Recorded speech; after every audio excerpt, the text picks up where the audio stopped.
पट्टेधारक आहेत ज्यांची नोंद महसूलच्या 7/12 उतारावर आहे, पण अशी नोंद इतर अधिकारामध्ये आहे आणि मूळ मालक म्हणून महाराष्ट्र शासन उपने दाखवला आहे।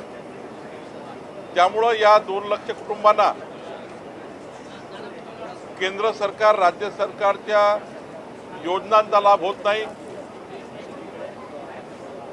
पीक कर्ज मिळत नाही, ॲग्री स्टॅक योजनेचे बेनिफिट मिळत नाही, नैसर्गिक आपत्तीचा नुकसान भरपाई मिळत नाही आणि बँकेचं कर्जही मिळत नाही, पीक कर्ज मिळत नाही।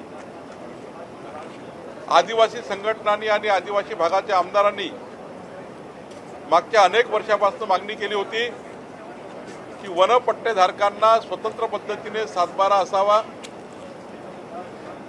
माननीय मुख्यमंत्री देवेंद्र फडणवीसजींनी माझ्या अध्यक्षतेखाली एक समिती तयार केली होती आणि मला सूचना दिल्या होत्या की आदिवासी पट्टेधारकांना त्यांना सर्व योजनांचा लाभ मिळाला पाहिजे, याकरता गाव नमुन्यामध्ये सुधारणा करा।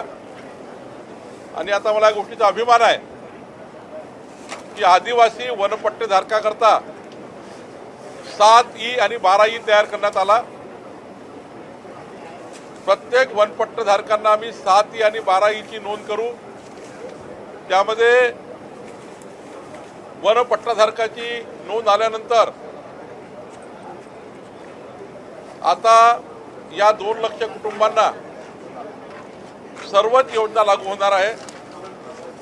या कुटुंबांना शेतीचं कर्ज मिळेल, केंद्र सरकारच्या राज्य सरकारच्या योजना मिळेल आणि त्यामुळे आदिवासी भागातील सर्व वनपट्टेधारकांना माझी विनंती आहे, आम्ही लवकरच त्याचा भूमी अभिलेख करणार आहोत, मोजणी करणार आहोत आणि आता एक मोठा अधिकार आता आदिवासी भागातील वनपट्टेधारकांना मिळणार। वनपट्टेधारकाकरता स्वतंत्र 7E आणि 12E तयार करण्यात आलेला आहे आणि हा निर्णय आदिवासीच्या कुटुंबांना अत्यंत सक्षम करणारा निर्णय आहे, त्यांना स्वामित्व देणारा निर्णय आहे आणि त्यामुळं आदिवासी शेतकरी कुटुंब हे सक्षमीकरणाकडे जाणार आहे।